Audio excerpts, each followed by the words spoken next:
दोस्तों, माई steno warriors YouTube channel में आप सभी का स्वागत है।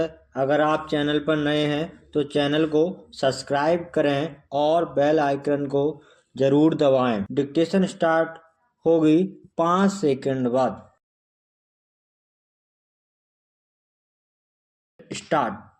सभापति महोदय, हमारे देश में गृह मंत्रालय और गृह मंत्री का कितना महत्व है, इसका अनुमान इसी से लगाया जा सकता है कि स्वतंत्र भारत में गृह मंत्रालय का भार सरदार पटेल ने स्वयं अपने कंधों पर लिया।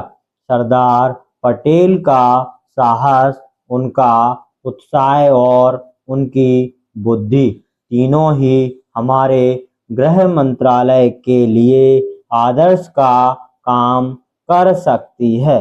परंतु दुर्भाग्य से सरदार के पश्चात इन तीनों बातों में कुछ कमी आती हुई दिखाई देती है।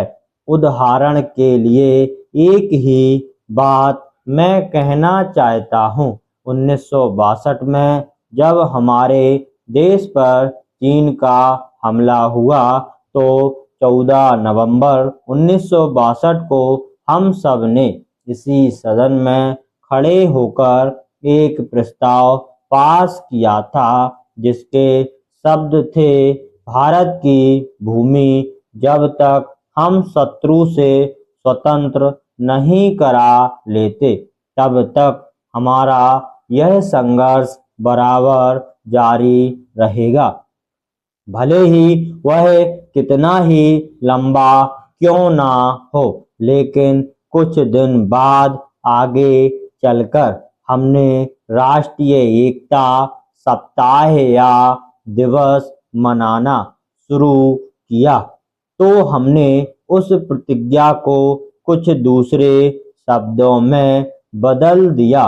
उस प्रतिज्ञा के शब्द थे, मैं अपने देशवासियों के संकल्प को दोहराता हूँ कि मैं अपने देश की स्वतंत्रता तथा एकता की रक्षा करूँगा, चाहे इसके लिए कितना ही कड़ा और लंबा संघर्ष क्यों ना करना पड़े। मैं राष्ट्रीय एकता तथा बल के लिए तन मन से काम करने की शपथ लेता हूँ।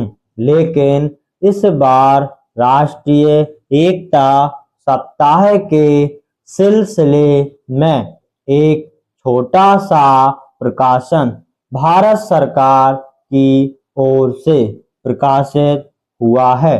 इस प्रकाशन में स्वयं इन्होंने लिखा कि 1962 में चीन द्वारा आक्रमण के बाद शपथ की भाषा में थोड़ा परिवर्तन कर दिया गया है और जो शब्द बदल दिए गए हैं उनको भी मैं सदन की जानकारी के लिए सुनाना चाहता हूँ। मैं प्रतिज्ञा करता हूँ कि मैं कभी हिंसा का प्रयोग नहीं करूँगा और मेरा विश्वास है कि धर्म, भाषा, प्रांत संबंधी तथा अन्य सभी राजनीतिक और आर्थिक विवादों का शांतिपूर्वक और संवैधानिक तरीकों द्वारा हल किया जाना चाहिए। अब मैं आपके माध्यम से जानना चाहता हूँ कि 1962 में संसद ने जो निर्णय किया था, क्या भारत सरकार अपने उस निर्णय से हट रही है?